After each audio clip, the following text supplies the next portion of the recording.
Hi, I'm Mike from Scoutadelic, and how can you survive a desert island? Find out. Hi, I'm Mike and welcome to Scoutadelic. Now, if you haven't already, click the subscribe. It's free to do so. There's over 900 videos on my channel and it may inspire you to do something different. And today is gonna inspire you, I'm telling you. This is a game that I used to do with my cubs and I have never told anyone about it. So this is it now.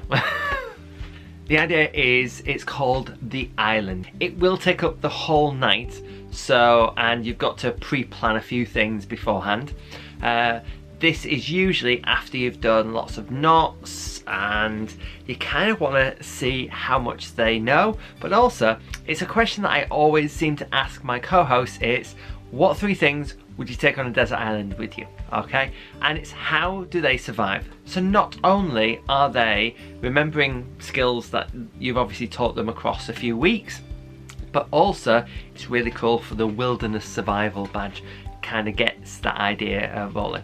So what you need to do is you need each of your 6s or patrols to have their own island and draw around like sort of the different areas of the hall, and then in the middle between all of them you want the shack, so another island where your leaders are going to be selling stuff to the islands.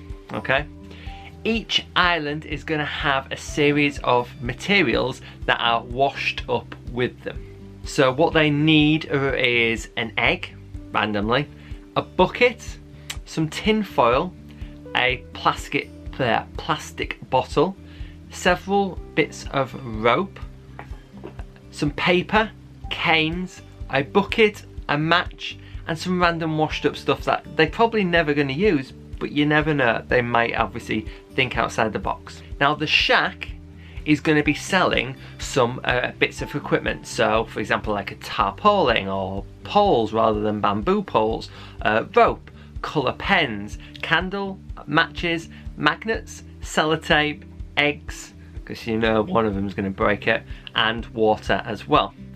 But you only sell the water, you don't sell the actual bit to get the water to them. So selling ice to our Eskimos, it's kind of like that.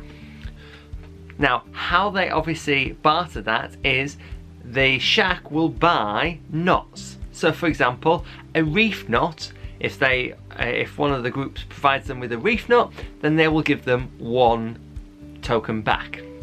If it's like a clovitch, 2 tokens. If it's a bowline, so if it's a more extreme knot, then that's like sort of worth 10. You could obviously do like diagonal lashings, that's worth like 50. So the more they know of knots, the more money they're getting to use in the shack. Okay, what they don't realise is, so for example, you could easily do a reef knot on this, okay, and that would be worth 1. But what if you did multiple reef knots or multiple clove hitches on the same rope? Well, each knot would be worth it. So some of them will easily get a massive rope and send you 1 knot back, whereas another group might realise that actually they've got 1 big rope, they can do as many knots as possible, and that 1 bit of rope is worth, you know, whatever, and rope is worth 2. So that's where they've got to think about this. Don't tell them, they've got to work this out.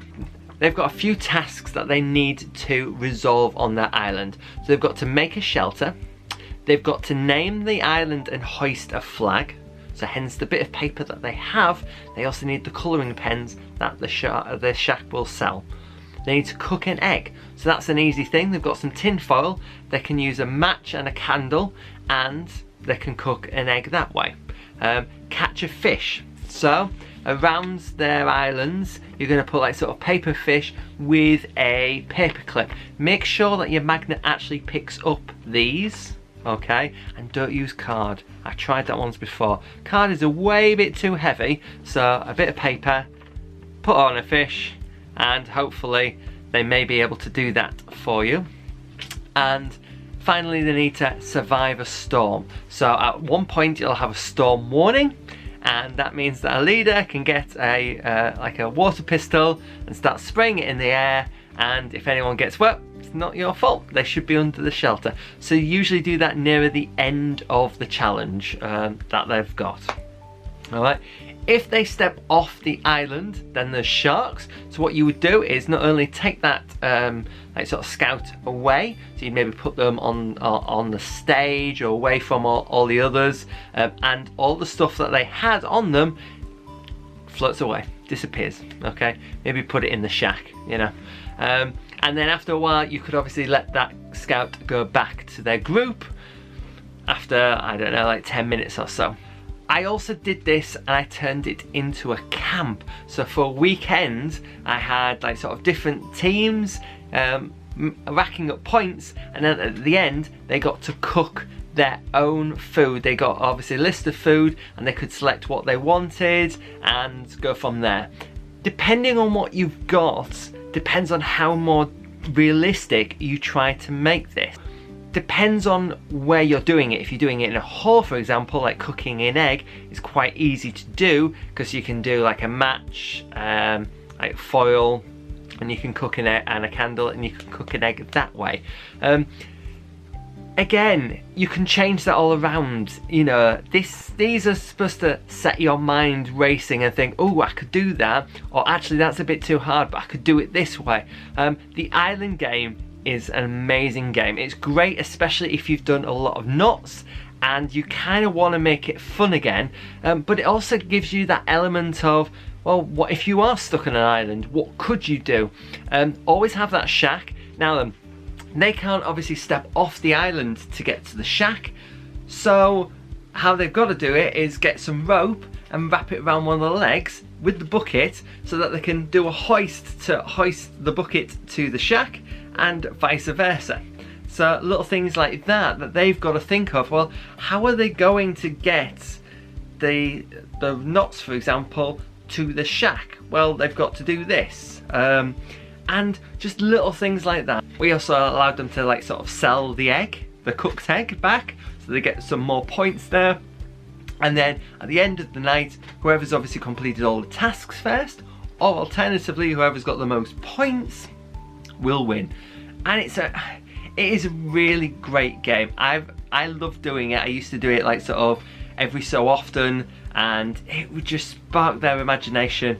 And you know, we all think, what would we do on if we were on a deserted island? Well, this is it. It allows the scouts to show a bit of leadership. So the sixer or the patrol leader, do they delegate? Are they all hands-on? How easy is it? You know, what works well, what doesn't work well? So it helps to maybe bond their team together.